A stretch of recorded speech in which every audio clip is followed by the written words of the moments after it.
বেকার ছেলে তার মাকে বলছে, শুধু ডাল দিয়ে ভাত খেতে ইচ্ছা করছে না, একটা ডিম ভেজে দাও না মা। মা তখন বলছে, ডিম ঘরে বসে জন্ম হয় নাকি? শুয়ে বসে 3 বেলা শুধু বাপের ঘাড়ে বসে খাচ্ছিস, আবার মজা না হলে গলা দিয়ে খাবার নামবে না। নবাব দাদা জন্ম হয়েছে ঘরে অকর্মা, এত বড় হয়েছে তাও কোনো কাজে খাটে না। বেকার ছেলের একটা ডিমের আবদারের বিপরীতে মা এতগুলো কথা শুনিয়ে দিল। রাগে গজগজ করতে করতে জায়গা ত্যাগ করলো।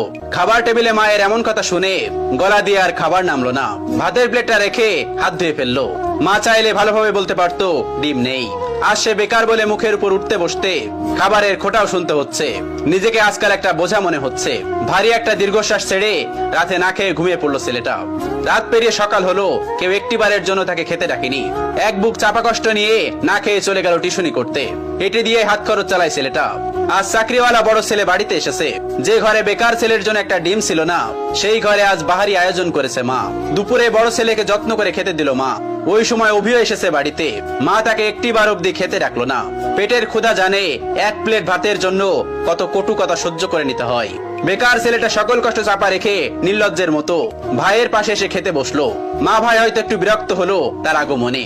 মা দুই ছেলেকে ভাত দিল, তবে বড় বড় মাছের টুকরো গুলো এবং মাংসের টুকরো গুলো চাকরিওয়ালা ছেলের থালাতে উঠলো। অভি মাথা নিচু করে এক থালা কথা নামক খাবার হজম করছে।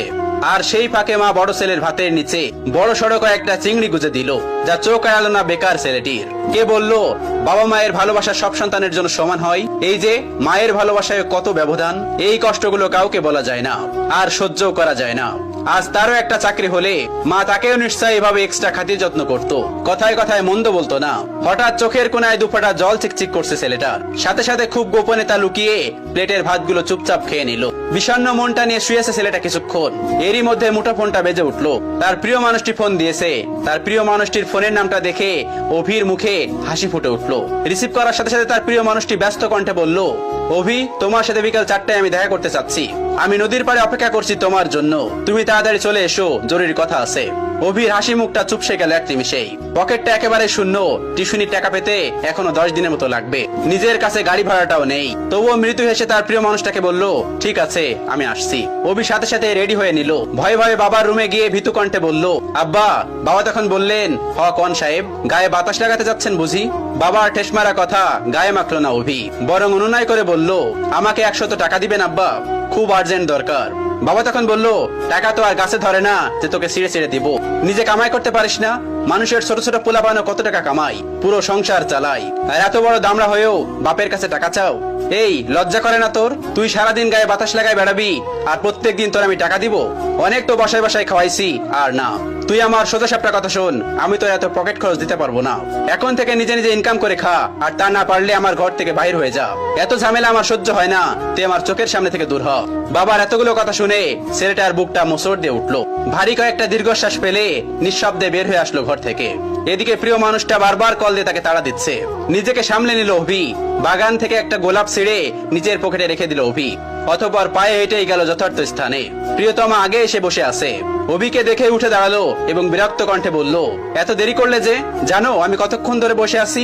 অভি তখন বলল, সরি আমার অনুরাগী, রাগ করো না আমার উপর, আসতে একটু দেরি হয়েছে। প্রিয়তমা তখন বলল, চুপ করো, চুপ করে থাকো, নিশ্চয় টাকা ছিল না? নিশ্চয় পায়ে হেঁটে এসেছো? অভি তখন মাথা নিচু করে ফেললো। প্রিয়তমা তার হাতে একটা কার্ড ধরিয়ে দিয়ে বলল, সারপ্রাইজ। ছেলেটা তখন বলল, কি এটা, কিসের কার্ড? তখন তার প্রিয়তমা তাকে বলল, এটা আমার বিয়ের কার্ড, ফার্স্ট আমি তোমাকেই দিলাম। এসো, কিন্তু তুমি কিন্তু একদমই মিস করবে না। ছেলেটি তখন বলল, মানে কি বলছো তুমি, সত্যি বলছো? মেয়েটি তখন বলল, হ্যাঁ সত্যি বলছি। অভি কাপা কাপা হাতে কার্ডটি খুলে দেখে নিল। তার বুকের বাঁ পাশটায় চিনচিন করে ব্যথা করছে। কাপা কাপা কণ্ঠে জানতে চাইলো, 3 বছরের সম্পর্কের, তবে আজই কি ইতি কথা? প্রিয়তমা তখন জোর কণ্ঠে বলে উঠলো, হ্যাঁ। ছেলেটি তখন বলে উঠলো, আচ্ছা, ভালোবাসতে না আমায়? তুমি এত স্বাভাবিক, কষ্ট হচ্ছে না তোমার? কি করে পারবে তুমি আমাকে ছাড়া অন্য কাউকে বিয়ে করতে? প্লিজ প্লিজ এমন করো না, বলো এসব মিথ্যে। আমি তোমাকে ভালোবাসি, তোমাকে ছাড়া আমি কিভাবে থাকবো বলো? প্রিয়তমা তখন বলে উঠলো, দেখো, আবেগ দিয়ে জীবন চলে না, কম অপেক্ষা তো করলাম না তোমার জন্য। আমি আর আমার বাবা মাকে কষ্ট দিতে পারবো না, আমি চললাম। তখন ছেলেটি অনুনয় বিনয় করে বলছে, আমার হয়ে থেকে যাও না প্লিজ। প্রিয়তমা তখন বলে উঠলো, রাখতে পারবে তুমি? ছেলেটি তখন আবার বলল, আমাকে আরো কয়েকটা দিন সময় দাও না প্লিজ। প্রিয়তমা তখন জোর কণ্ঠে বলে উঠলো, রাখতে পারলে এক্ষুনি, আর না হয় আর আটকিও না। ছেলেটি হাঁটু গেড়ে বসে পড়লো মাটিতে।